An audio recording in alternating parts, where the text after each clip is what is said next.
The iron head of the shovel was an indulgence, costing 3 of her $16, but the handle she could make herself.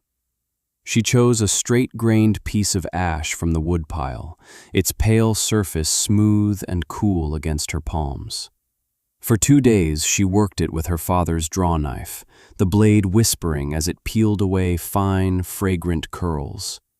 The dog, Boro, a silent shadow of brindle and bone, watched from the doorway of the lean-to, his intelligent eyes following the rhythmic pull and push of her arms. He did not whine or pace. He simply watched, a patient witness to the beginning of things. When the handle was finished, tapered and sanded until it felt like an extension of her own hand, she fitted the steel head, driving a small wedge into the top to seat it tight. It felt solid. It felt real. She was 13, and her world had shrunk to this small patch of land, a half-collapsed cabin her parents had built, and the 16 silver dollars tied in a kerchief. The money was from the sale of their 2 milk cows, a transaction overseen by Mr. Gable from the next farm over. He had patted her shoulder with a hand as hard and calloused as a hoof. "Just enough to see you through to the county orphanage," he'd said, his voice laced with a pity that felt heavier than the coins. She had nodded, tucked the money away, and said nothing of her plan.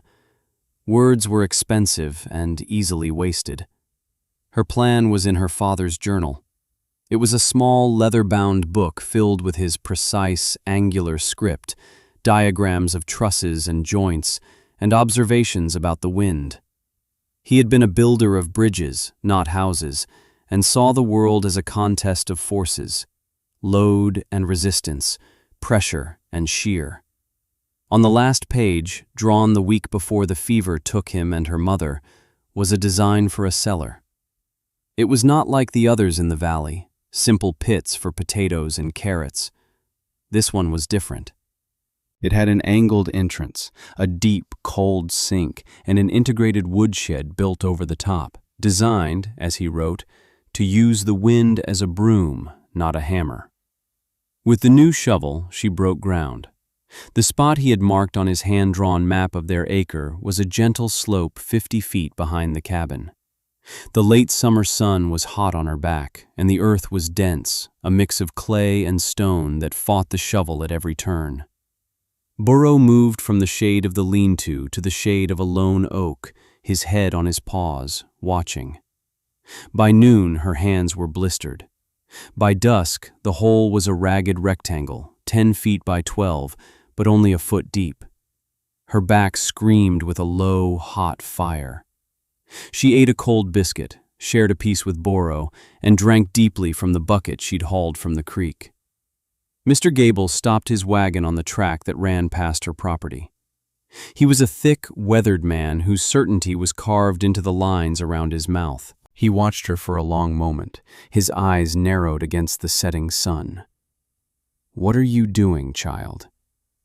Ilara straightened, wiping sweat from her brow with the back of a dirty hand. She did not lean on her shovel. "Digging?"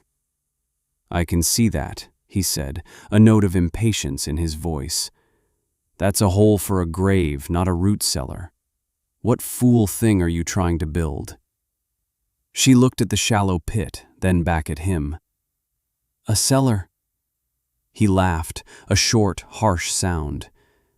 "That's the craziest thing I've ever seen. You'll never get that deep enough before the ground freezes. And what will you line it with? Hope?" He shook his head, the pity returning to his eyes. "The circuit preacher will be through in a month. He can take you to the orphanage. You can't stay here alone. Wait until winter."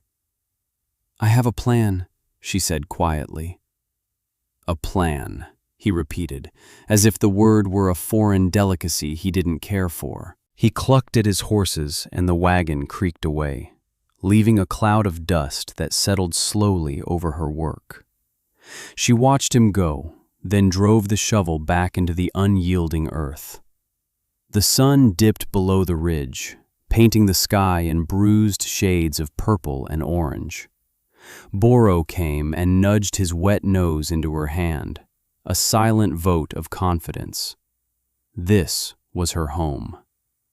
The work found a rhythm. Dawn brought the cool, damp air and the first ache in her muscles. She would dig for 3 hours, her movements becoming more efficient, learning where to place her foot on the shovel's shoulder for the best leverage, how to use the weight of her body to break the soil. Then she would stop and haul the loosened earth away in a rickety wheelbarrow, its single wheel groaning in protest. She dumped the dirt in a long, neat pile, a growing berm that would later be used to insulate the cellar's roof. Her world was reduced to the scrape of steel on stone, the scent of damp soil, the burn in her shoulders, and the patient presence of her dog. Weeks passed. The shallow pit deepened, foot by foot.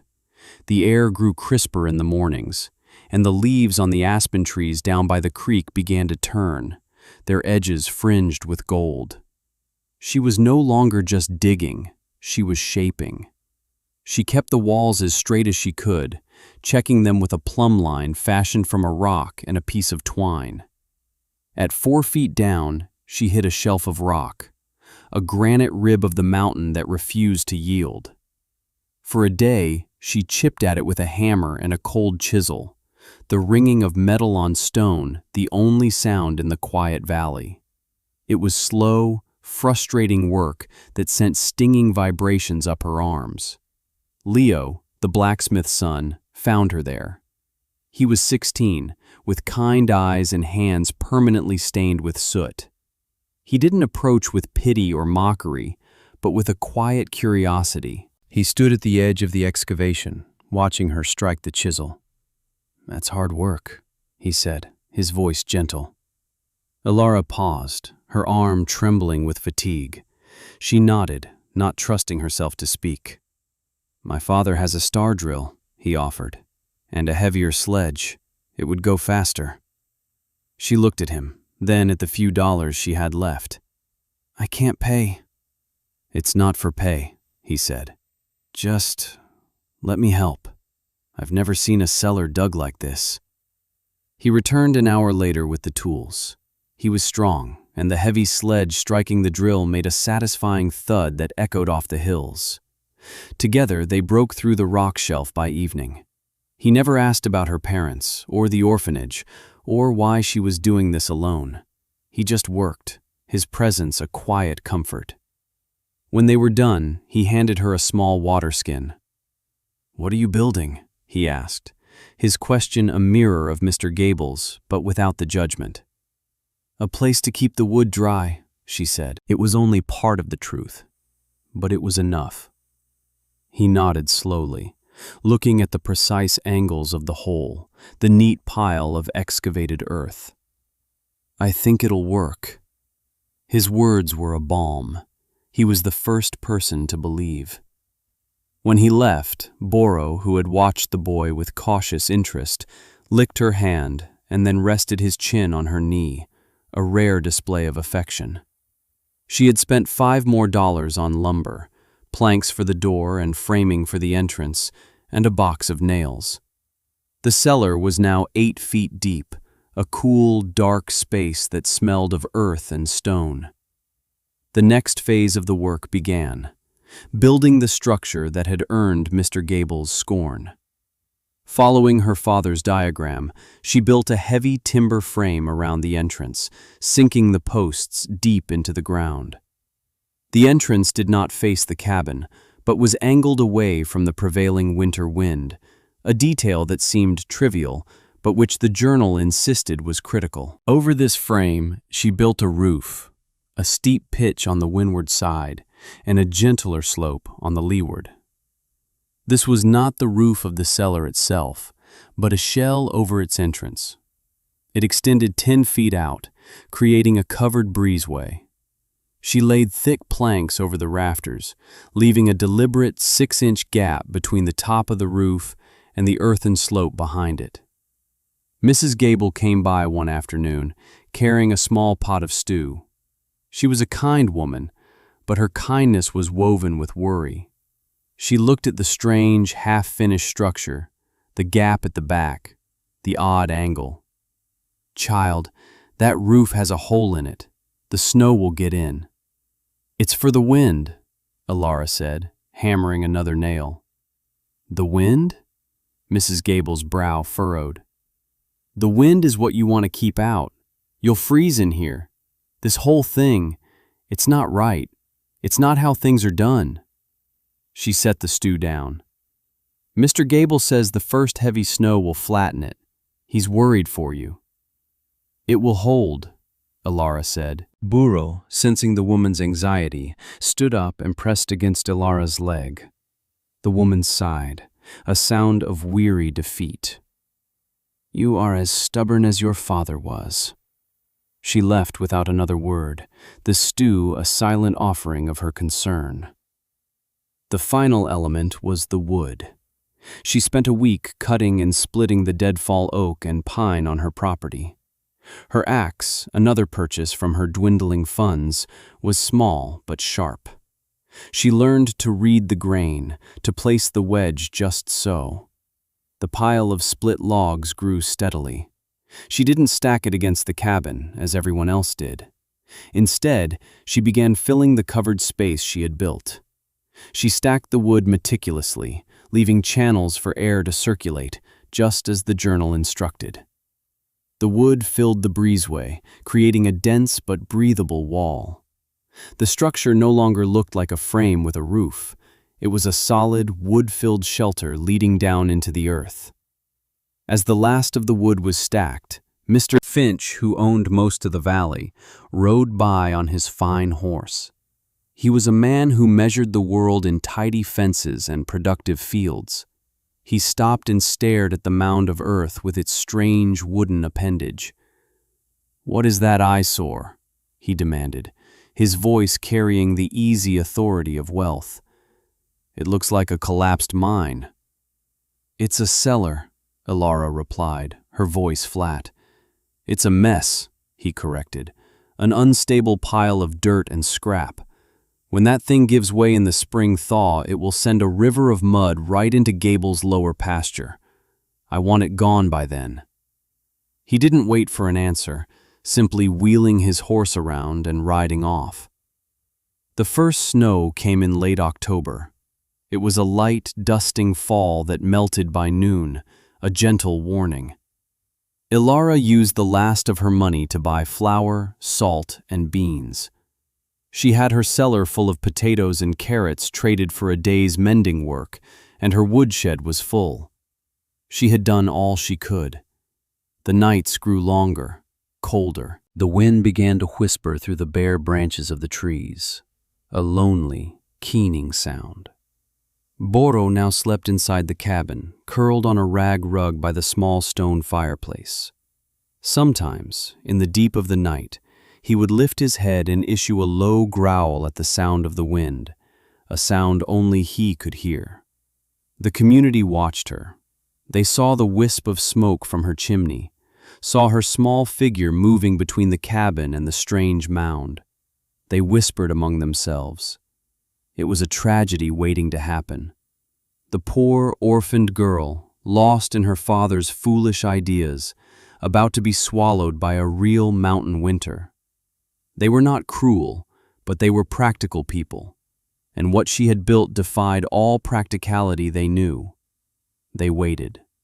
The sky turned the color of lead on a Tuesday in mid-November. The air grew still and heavy, carrying a biting cold that seemed to sink directly into the bone. The birds fell silent. Burro refused to go outside, pacing nervously by the door, the fur on his neck ridged. Elara checked the seal on her cabin door, stuffed a few extra rags into the chinks in the log walls, and brought in an extra bucket of water. The journal had a page on weather signs. "When the world holds its breath," her father had written, "do not breathe with it. Prepare." The snow began not as flakes, but as a fine, granular powder, driven almost horizontally by a wind that rose from a murmur to a shriek in the space of an hour. It was not a storm, it was an assault. Within hours, the world outside her small window was a churning vortex of white. The cabin groaned as the wind hammered it, finding every crack. Snow forced its way under the door in a fine, cold dust. Ilara kept the fire fed, the small flames a flickering orange heart in the growing gloom. Boro lay pressed against her, shivering, not from cold, but from the sheer violence of the sound. For 2 days it did not stop. The wind was a physical presence, a monstrous thing trying to tear her small world apart. On the morning of the 3rd day, the wind lessened slightly, though the snow still fell thick and heavy. Her firewood inside the cabin was running low. She bundled herself in every layer she owned, pulled a thick wool scarf over her face, and tied a rope from the cabin's door handle to her waist.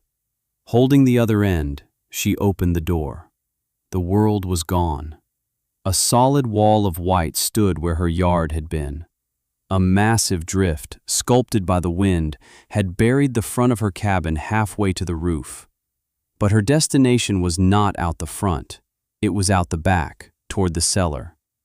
The wind, coming from the northwest, had hammered the front of her home, but the back was in its lee. Here, the snow was only knee-deep. She trudged the 50 feet to the cellar, the cold so intense it felt like a burn. She reached the structure, and she saw her father's genius. The wind, screaming over the top of the earthen mound, had been funneled through the 6-inch gap she had so carefully built. This jet of air acted like a plow, scouring the area in front of the woodshed completely clear. While the rest of the landscape was buried under 4, 5, even 6 feet of snow, the entrance to her wood supply was bare, swept clean to the frozen ground. The steep windward roof had shed the snow, creating a massive drift 10 feet away, but the area she needed was clear. She ducked under the roof. Inside the breezeway, the stacked wood was pristine. Not a single snowflake had touched it. It was dry, seasoned, and ready.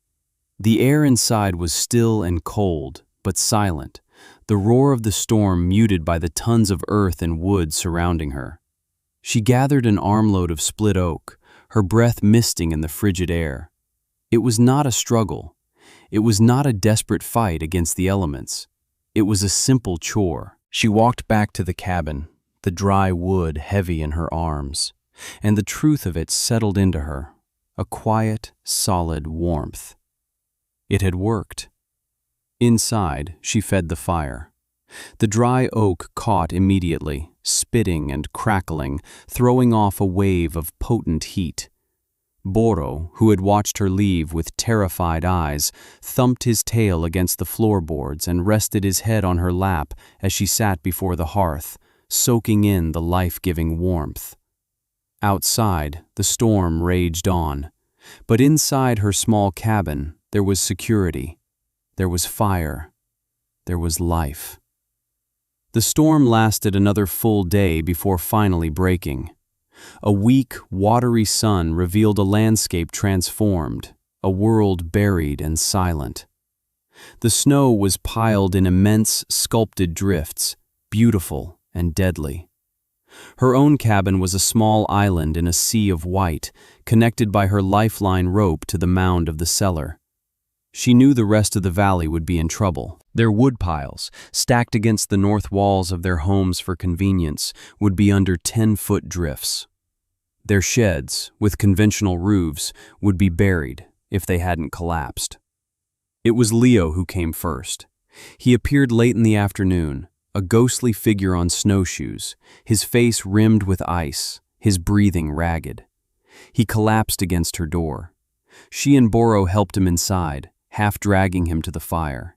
He was shivering violently, his lips blue. She wrapped him in her parents' old quilt and gave him a hot cup of weak tea.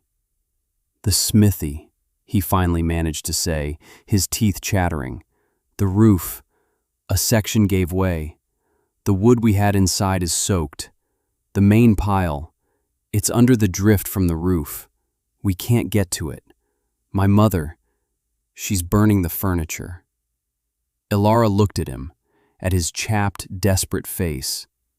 She thought of all the mockery, all the pity. But seeing him there, all she felt was a deep, quiet resolve. She did not say, "I told you so." She did not say anything at all. She simply stood, put on her coat, and went back to the woodshed. She returned with an armload of dry oak and laid it by the door. "Take this," she said. "There's more." He stared at the wood as if it were gold.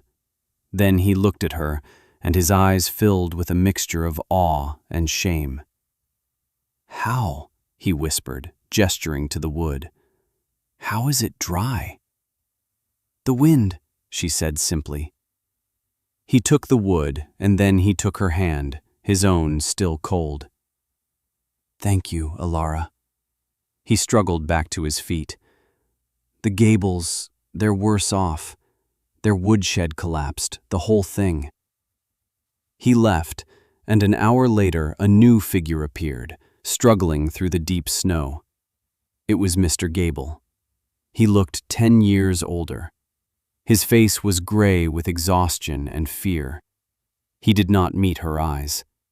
He just stood in her doorway, his proud shoulders slumped. "The boy, Leo, he said you have dry wood." His voice was a hoarse croak. Ilara nodded. "My wife, the fire is almost out. We've been breaking up the chairs." He finally looked at her, his gaze falling on the full wood box beside her hearth, on the crackling fire. He saw the simple, undeniable proof of her success and his failure. He had trusted in generations of tradition, and it had failed him. She had trusted in a single page of a journal, and it had saved her.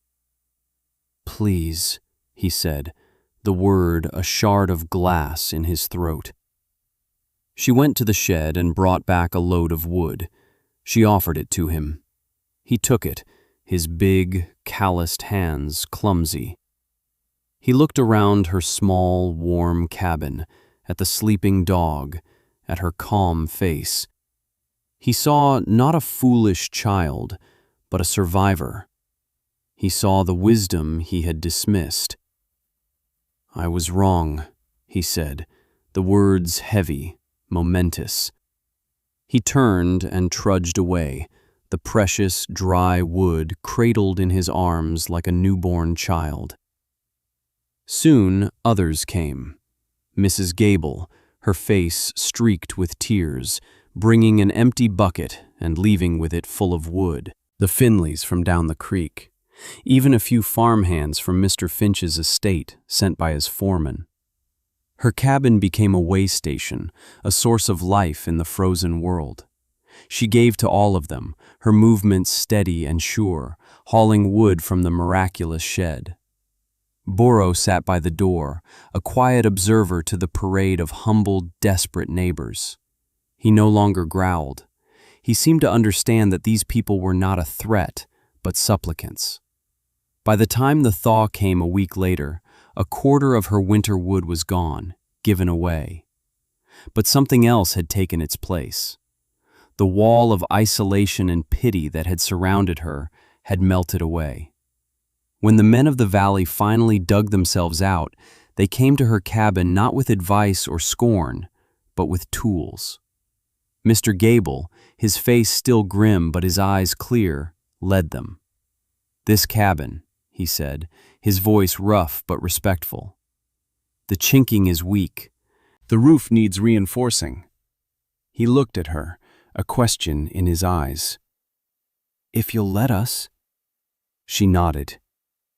They worked for a week. They re-chinked the logs, patched the roof, and built her a new, sturdier door. Leo, working alongside his father, forged new hinges for it, strong and black. Mr. Finch even sent a load of milled lumber, a silent apology for his earlier dismissal. They worked with a quiet intensity, the sounds of their hammers and saws a rhythm of restitution. During their breaks, they would walk over to the cellar, studying its design. They looked at the angle of the entrance, the scouring effect of the wind, the genius of the covered woodshed. Mr. Gable asked to see the journal. Ilara brought it out, its leather cover worn smooth.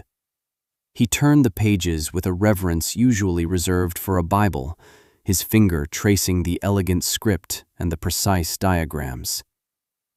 "Your father," he said, his voice thick with emotion. "He was a smart man. He saw things differently." He looked up from the page, his eyes meeting hers. "Like you." He handed the book back to her carefully. Then he echoed her own words from months before, but this time they were a statement of fact, a creed. It works. That spring, a new kind of digging began in the valley. On the Gable farm, on the Finley homestead, even on a small plot near the blacksmith shop, men began excavating. They followed the design from the journal, which Ilara freely shared. They angled the entrances away from the northwest wind. They built the covered sheds, leaving the crucial gap for the wind to work its magic. Ilara, no longer the strange orphan girl, was consulted on angles and depths. She would stand with them, Boro at her side, and speak in her quiet, certain way. "A little steeper on that side," she would say, or, "The posts need to be deeper." And they listened. The years passed. The winter of the Great Blizzard became a story told to children, a benchmark against which all other winters were measured.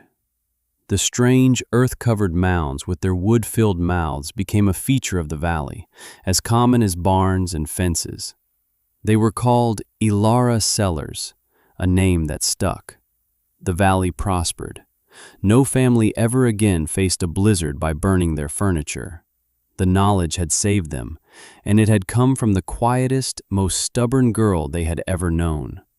Ilara and Leo married 2 years after the blizzard. They built a small, solid house next to her original cabin. Leo became the blacksmith, his work known for its strength and honesty. Ilara never became loud or commanding, but her words carried immense weight in the community. She had a way of looking at a problem, of seeing the hidden forces at play, that reminded everyone of the girl who had tamed the winter wind. Boro grew old.